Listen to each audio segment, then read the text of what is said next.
I think that's what we're supposed to learn from this movie, though I'm not 100% sure.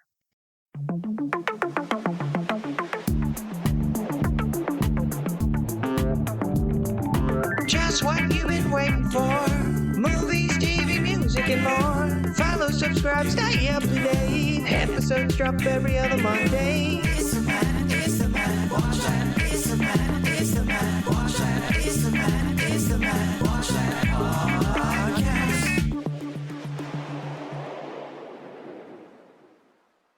Welcome, everyone, to the Matt Watch That podcast, the place for reviews, rants, and randomness. I'm your host, Matt Seroski, filmmaker, film fan. Each episode, I'm going to watch a movie or TV pilot that I probably should have seen but never got around to. It could be a recent favorite, critic's choice, or cult classic. To join in on the conversation, follow me on Twitter, Instagram, and Facebook, at Matt Seroski. You can subscribe to my YouTube page, or I'll post videos and clips from the show. If you have any opinions on what I've discussed or suggestions as to what I should see next, use the hashtag MattWatchThat on social. Before we start, during the pandemic, the idea of streaming was a goldmine for entertainment executives. They saw dollar signs in their eyes. All the studios started rolling out their own platforms of pluses.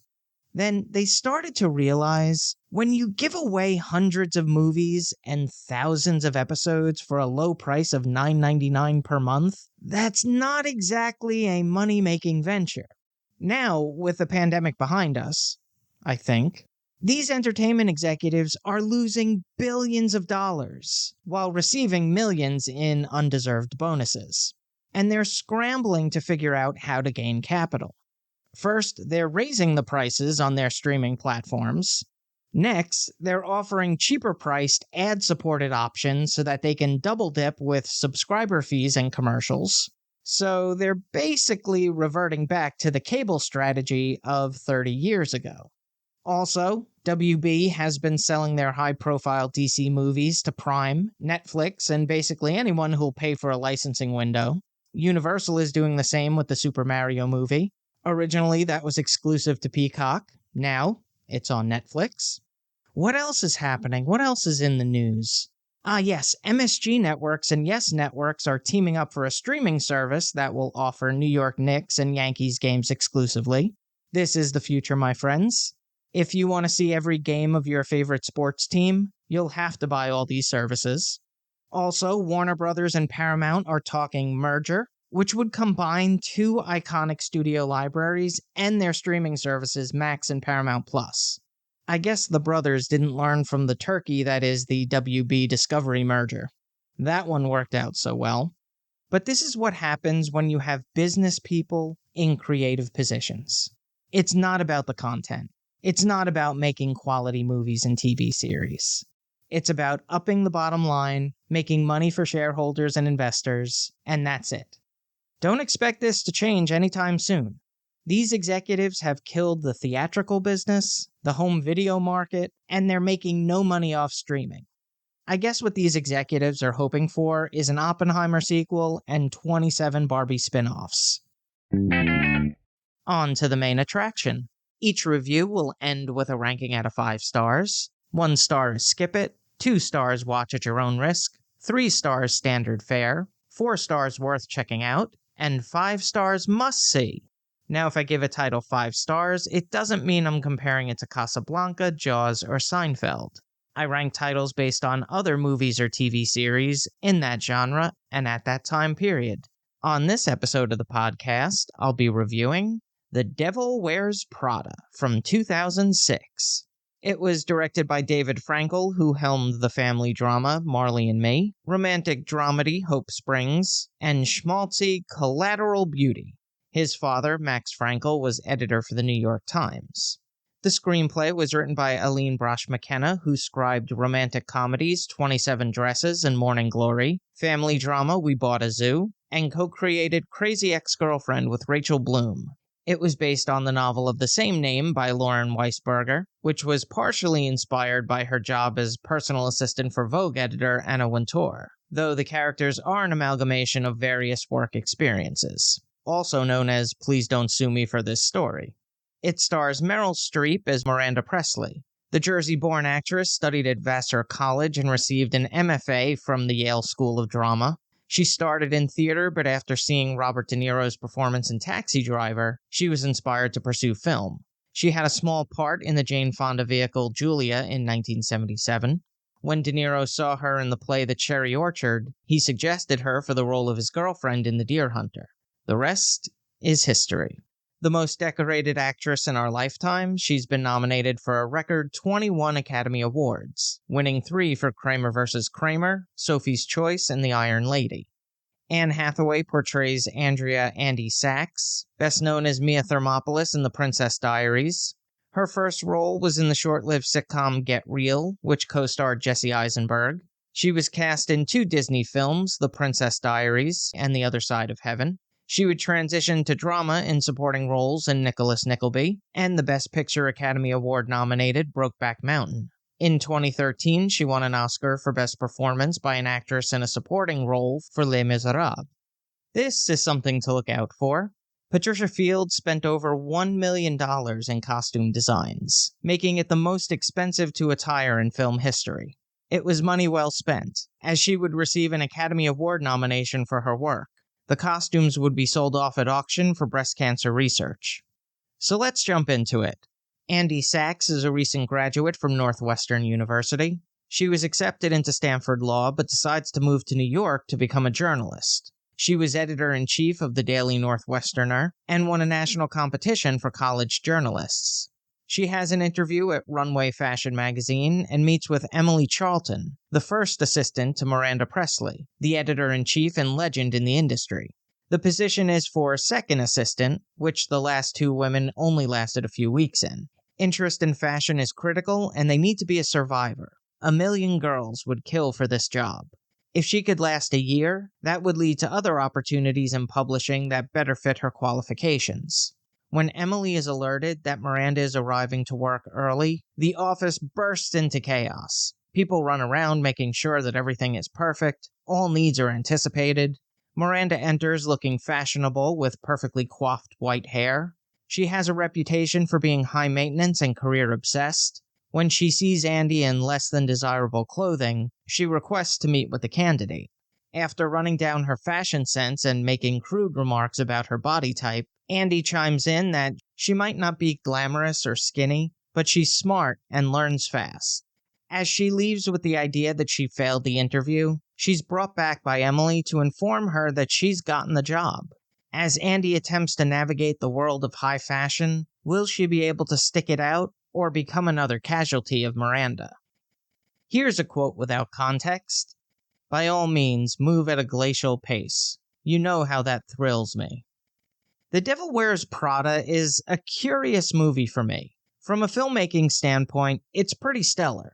The acting, as expected, is really strong from all involved. There were 2 great time-pass montages of Miranda coming into work, putting a different coat and bag combination on Andy's desk, and of Andy coming into work in different and more fashionable clothing. Both were extremely effective. But from an entertainment standpoint, I'm not sure that I enjoyed watching it. I know these moments were played for comedy, but I didn't take any pleasure in seeing someone being abused by their boss. And none of the characters outside of Andy were all that sympathetic. I thought the relationship between Andy and her boyfriend Nate could have been expanded upon more. I didn't get much chemistry between them, so when her job starts to interfere in the relationship, I wasn't so heavily invested in them. I wasn't actively rooting for them. I think a couple of more scenes together would have helped strengthen my desire for them to either be in a relationship or not. But maybe none of that is the point. It could just literally be about Andy and her growth. How a job can change you, your focus, how you can lose your identity when work is your priority. And then no matter how much you think you're above corporate politics, the longer you're in the game, you start to play it. I think that's what we're supposed to learn from this movie, though I'm not 100% sure. Now for a little trivial trivia.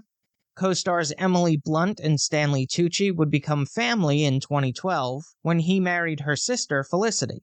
They were introduced at Emily's wedding to John Krasinski 2 years prior. The Devil Wears Prada was produced by Fox 2000 Pictures, Dune Entertainment, and Wendy Feinerman Productions. It was filmed at the St. Regis Sheraton Hotel, the Carey Building, and Silver Cup Studios in New York City, with 2 days shot at Musée Galleria and Fontaine des Flas, Place de la Concorde in Paris, France, or however the hell you pronounce that. The cinematography was captured by Florian Ballhaus, whose filmography includes action comedy Red, war drama The Book Thief, and adventure Allegiant of the Divergent series. It was edited by Mark Lavolsi, who worked on fantasy drama Vanilla Sky, comedy Wedding Crashers, and biographical, or maybe not so biographical, The Blind Side. The score was composed by Theodore Shapiro, who worked on the music for animated film Spies in Disguise, biographical drama Bombshell, and fantasy The School for Good and Evil. He won a Primetime Emmy for Outstanding Music Composition for a series, original dramatic score of Severance. The soundtrack featured songs by Katie Tunstall, Madonna, Belle and Sebastian, and Jamiroquai. The runtime is 1 hour 49 minutes. It had a budget of $39 million and grossed $326 million at the box office. It was nominated for 2 Oscars at the 2007 Academy Awards for Best Achievement in Costume Design and Performance by an Actress in a Leading Role. On the Ski Index, I give it 3.5 out of 5 stars. Add half a star if names like Chanel, Armani, Versace, Dior, and Ford hold any interest for you. If you've seen The Devil Wears Prada and have opinions on the movie, let me know what you think using the hashtag MattWatchThat. Moving right along, each episode, I'm going to post clips that I think people should watch. It could be movie trailers, music videos, interviews, or something completely random. Search for my YouTube page and there will be a playlist called Matt Watch That Playback. When Johnny Carson announced that he was stepping down as the host of The Tonight Show in 1992, his chosen replacement and the natural predecessor would have been David Letterman, whose show Late Night followed at 12:30. But when NBC executives chose Jay Leno as the successor of The Tonight Show, David Letterman left for CBS, who was looking to get into the late night talk show game. The Late Show with David Letterman debuted on August 30th, 1993 at 11:35 p.m., competing head-to-head with Jay Leno. There is a very interesting backstory to all this talk show drama. It includes everything: network politics, contract disputes, backstabbing, all captured in the novel The Late Shift, Letterman, Leno, and the Network Battle for the Night, which was turned into a made-for-television film of the same name. But I wanted to focus on the relationship between Johnny Carson and David Letterman. You can tell from the interviews and skits they did together that they genuinely liked each other. There was a natural rapport and respect there. After his retirement, Johnny Carson would only appear on The Late Show, and he was known to send jokes to David Letterman for his monologues. To further showcase their bond, I've selected a couple of clips. The first one is when David Letterman returned to Late Night with Conan O'Brien as a passing of the torch gesture. He also spoke about the stolen truck incident with Johnny Carson. In short, Carson thought Letterman's truck was an eyesore, had it stolen, then Letterman sued him for damages to said truck, which was presided over by Judge Wapner of the People's Court. So I've posted videos of this incident. They're all available in the Matt Watch That Playback playlist on YouTube. Check it out.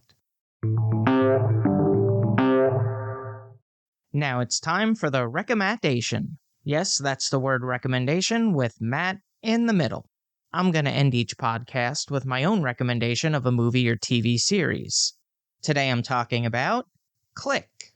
It tells the story of Michael Newman, a workaholic architect who's given a remote control that can mute inane conversations, fast forward through a boring meeting, and rewind a memorable moment. It stars Adam Sandler as the main character. His wife is portrayed by Kate Beckinsale. David Hasselhoff plays his boss. His parents are acted by Henry Winkler and Julie Kavner. And Christopher Walken was cast as Morty. It also features Sean Astin, Jonah Hill, Jennifer Coolidge, and Rachel Dratch. It was directed by Frank Carassi, who previously worked with Adam Sandler on The Wedding Singer and The Waterboy. He would go on to collaborate with Sandler associate Kevin James on Zookeeper and Here Comes the Boom. It was written by Steve Coren, who scribed episodes of Saturday Night Live, Seinfeld, and won a Primetime Emmy Award for Outstanding Comedy Series as producer on Veep, and Mark O'Keefe, whose filmography includes Bruce Almighty and episodes of Politically Incorrect, News Radio, and The Late Show with David Letterman. For those new to the podcast, I tend to watch movies or wrestling as I go to bed. I can't fall asleep in silence. I need something playing. But I can only watch things that I've seen before. Otherwise, I end up getting involved in the story. Well, I had seen Click before, but not recently enough. It actually would have been a good candidate for Matt Forgot That, because I ended up engaged with the plot, and before I knew it, it was 12:30 a.m. on a work night. I thought this was a cute movie. It's more in line with Big Daddy in terms of humor and heart than Happy Gilmore or Billy Madison. The second half of the film is a little more dramatic, and there are some moments of touching scenes. It's a mixture of Back to the Future, It's a Wonderful Life, and A Christmas Carol, with an Adam Sandler sensibility. It's also got a great soundtrack with The Cars, The Kinks, Tears for Fears, Nazareth, and T-Rex. So watch it, let me know what you think. Hit me up using the hashtag MattWatchThat on social. That's all for this edition of Matt Watch That. Thanks for listening to me babble. You can follow me on Twitter, Instagram, and Facebook at Matt Seroski. You can subscribe to my YouTube page where I'll post videos and clips from the show. If you have any opinions on what I've discussed or suggestions as to what movie or TV pilot I should see, use the hashtag MattWatchThat on social. Head over to mattseroski.com for all the latest news and updates, and come back next time for the reviews, rants, and randomness.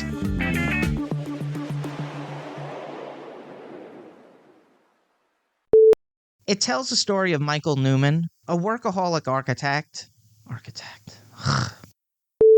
Carson thought Letterman's truck was an eyesore, had it stolen. Then Letterman sued him for damages to said truck, which was presided over by Judge Whopper of...